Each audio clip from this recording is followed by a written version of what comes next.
இவங்கெல்லாம் முதல் முறை மறைமலை அடிகளார் தீர்மானம் வந்து மெரினா பீச்ல மிக பெரும் மக்கள் கூட்டத்துல தீர்மானம் நிறைவேற்றப்படுதா? ஆமா, 38 நிறைவேற்றப்படுது. 38 இருக்கும்போது அதை கூட மறைமலை அடிகள் தான் சொல்றாரு. தலைமை தாங்கி வந்து வழிமொழிகிறாங்க. நாவலர் சோமசுந்தர பாரதியாரும் பெரியாரும் வழிமொழிந்து பேசுறாங்க. இவரை வந்து என்ன பண்றா, கைது பண்ணி உள்ள வச்சிடறாங்க. யாரு? பெரியார பெல்லாரி சிறையில கொண்டு போய் வச்சிடறாங்க. அப்ப நீதி கட்சி வந்து தேர்தலை தோத்து போன காலகட்டம். இப்ப தோத்து போன பிறகு நீதி கட்சி தலைவர்களுக்கு என்ன ஒரு சிக்கல்னா, அவங்க இந்திய எதிர்ப்பு போராட்டத்துல பங்கெடுக்காதவங்க. இந்த கேவி ரெட்டின்னு ஒரு சில பேர் பேசியிருக்காங்களே ஒழிய, அப்ப அந்த 125 பள்ளியில ராஜாஜி கொண்டு வந்தார். ஆந்திராவும் உண்டு அங்க பள்ளிகள். ஏன் ஆந்திராவில் இந்திய எதிர்ப்பு போராட்டம் நடக்கல? இப்போ இவங்க வரலாறு சொல்லும் போது என்ன சொல்லுவாங்க, நீதி கட்சியும் போராடிச்சு. ஏன்னா அதுக்கு என்ன காரணம், நீதி கட்சிக்கு பெரியார் தலைவராக இருந்தானா, அதனால நீதி கட்சி போராடிச்சு, ஒரு வரலாறு கட்டமைக்க விரும்புகிறாங்க.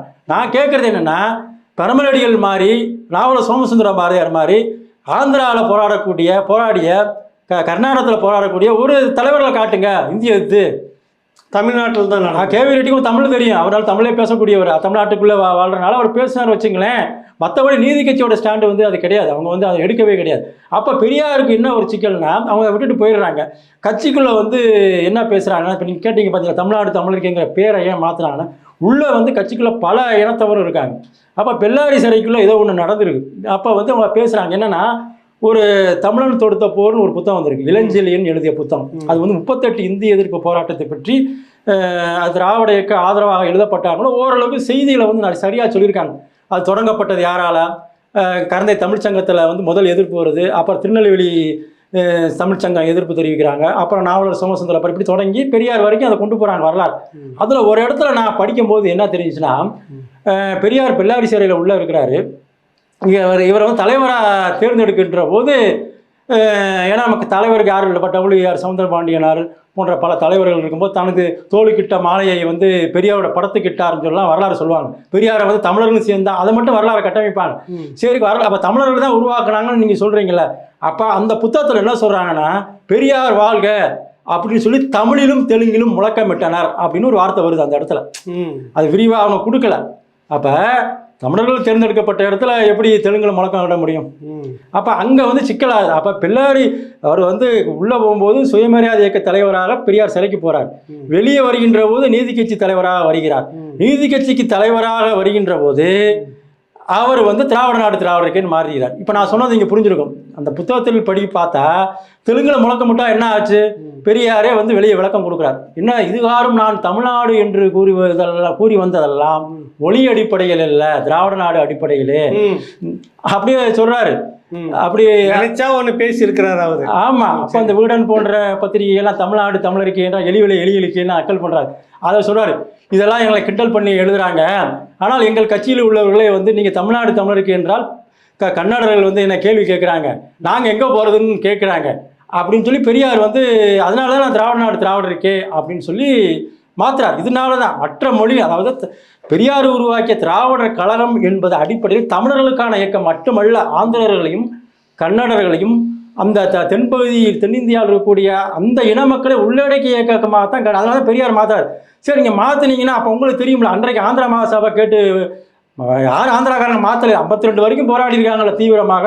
அப்போ பெரியார் வந்து அதை அப்படிலாம் போராடாதீங்க, என்னோட வாங்க ஆந்திரா மகாசபை கலைச்சிட்டு என் திராவிட கழகத்தில் சேருங்க, ஒன்னா பெரிய நாடா கேட்போம் அப்படின்னு சொல்லியிருக்கணும். 40 மாற்றிக்கிறாருல, செயலுக்கு போயிட்டு வந்த பிறகு நீங்கள் மாற்றிக்கிறீங்கல்ல.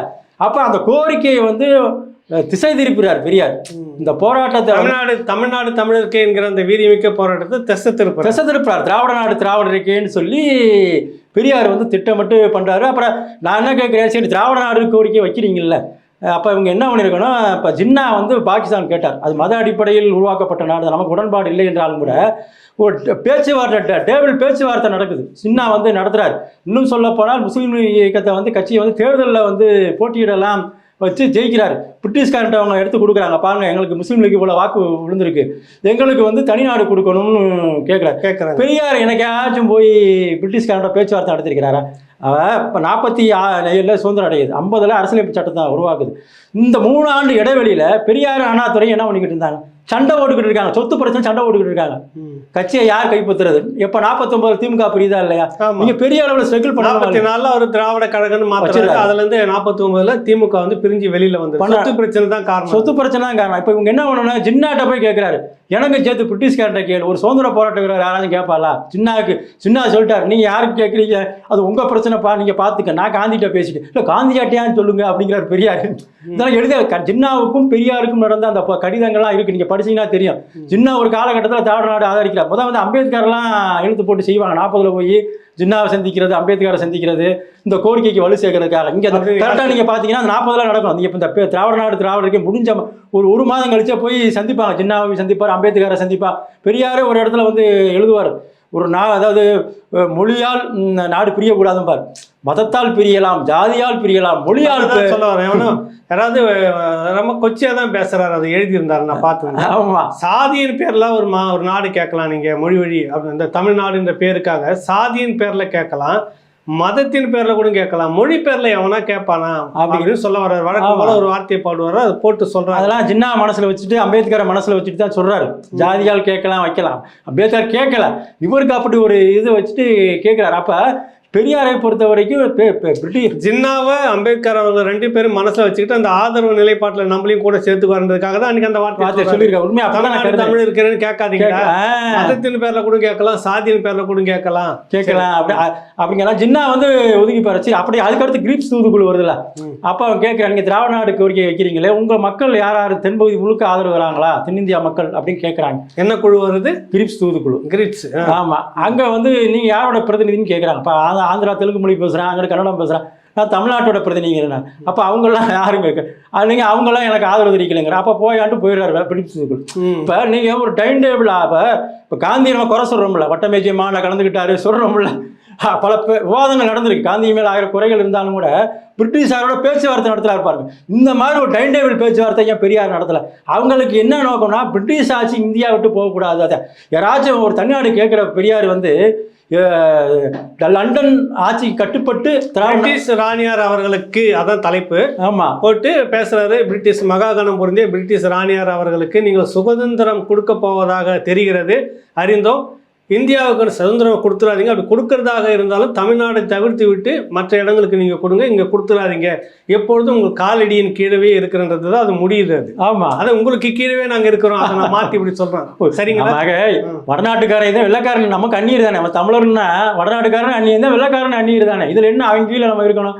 அப்போ இதுக்கு ஒரு வழக்கம் சொல்லுவாங்க, அவன் வந்த ஒரு தான் வந்து ஜாதிய கொடுமை, இதை இங்கே போய் நின்றுக்குவாங்க. இப்போ நான் என்ன சொல்கிறேன், பெரியாருக்கு ஒரு விளக்கம் சொல்கிறாங்க. என்னன்னா, பெரியார் விரும்பியது சாதி பேதம் மற்றும் இந்த சமூக நீதினு சொல்கிறாங்கல்ல, இந்த சாதி பேதங்கள் ஏற்றத்தாழ்வுகள் இருக்குது இல்லை, இதெல்லாம் இல்லாத ஒரு சுதந்திர நாடாக கேட்குறாரு. அதுக்கு தான் கொடுத்துடாதீங்க, வேணாம், அது சுதந்திரம் வேணாம்னு புறக்கணிச்சது நீங்கள் தப்பாக பேசுகிறீங்கன்னு சொல்ல வராங்க. அப்போ நான் என்ன சொல்றேன், ஏதாவது ஒரு கோரிக்கை வச்சுங்க. நான் ஒன்று இந்தியா அளவில் இங்கே போராடிக்கணும். சாதி இந்தியா முழுக்க தானே இருக்குது, தமிழ்நாட்டு அளவில் கிடையாதுல்ல.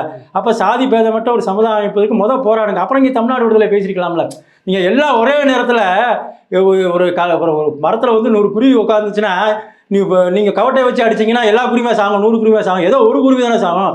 அப்போ அந்த யுத்தியை ஏன் பெரியார் எடுக்கல? தமிழ்நாடு விடுதலைன்னா அதில் இருங்க, சாதி விடுதலைன்னா நீங்கள் அதில் நிற்கிறீங்க. இதில் ஒரு கால், அதில் ஒரு கால். இப்போ காந்திக்கு அந்த பிரச்சனை இருந்துச்சு, ஆனால் அவர் வந்து இந்திய விடுதலை தான் மையமாக வச்சார், அதில் கவனமாக இருந்தார். சாதிய சிக்கல் வந்துச்சு, தீண்டாமை ஒழிப்பு, அதெல்லாம் அங்கங்கே பண்ணார். அது பெரிய அளவில் அவர் வெற்றி பெறாட்டினா கூட இந்த இந்திய விடுதலைங்கிற கண்ணோட்டத்தில் வந்து தெளிவாக அது மைய குறிக்கோளாக வச்சு போராடினார். அப்படி பெரியார் போராடினார்னா நீங்கள் வரலாறு பார்த்தீங்கன்னா, தமிழ்நாடு தமிழருக்கே பாரு, அரசியல் சட்டத்தை கொளுத்துவேன் பாரு. அப்புறம் பார்த்தா காங்கிரஸ் கட்சியில் போய் உறுப்பினராக சேருங்க பாரு. இதெல்லாம் 60 இல்லை 58 தான் அரசியலமைப்பு சட்டத்தை கொளுத்தி பாவம் 2000 பேருக்கு மேலே சிறைக்கு போய் ரொம்ப பேர் நோய்வாய்ப்பட்டு இறந்து போனாங்க. வந்து காங்கிரஸ்ல சேருங்கிறார். ஏன் அப்படி சொல்றாரு அவரு? காமராஜர் ஆட்சியை பாதுகாக்கணும். அப்ப அவரோட இலக்கு மாறுதா இல்லையா? நான் என்ன கேட்கறேன்னா, காங்கிரஸ் கட்சி தான் இந்தியா சுதந்திரம் அடைஞ்சு வெள்ளக்காரன் போயிட்டான், காங்கிரஸ் கட்சி உங்களுக்கு எதிரின்னு நீங்க அறிவிச்சிட்டீங்க, நேரு தான் எதிரின்னு சொல்றீங்க. அது தலைமையில் இருக்க இந்த சுதந்திர நாடு, சுதந்திரத்துக்கு சுதந்திரம் இல்லைன்னு மறுக்க நீங்க வட இந்தியர்களுக்கு கிடைச்ச சுதந்திரம், அது பார்ப்பன பணியாக கிடைச்ச சுதந்திரம் சொல்றீங்க. அப்ப பார்ப்பன பணியாவே பாதுகாக்கக்கூடிய கட்சி எது? காங்கிரஸ் கட்சி. இந்த காங்கிரஸ் கட்சியை வீழ்த்துவதற்கு நீங்க யாரை பயன்படுத்துறீங்க? காமராஜரை நீங்க பயன்படுத்துறீங்க. அது சரியா தவறா? ஒரு யுத்தி வேணும்ல. ஒரு யுத்திங்கிறது நட்பு சக்தி என்பது ஒண்ணு இருக்கு. நட்புனா உங்களோட கோரிக்கைக்கு ஆதரவாக இருக்கக்கூடியவர்களை இணக்கிக் கொள்வது.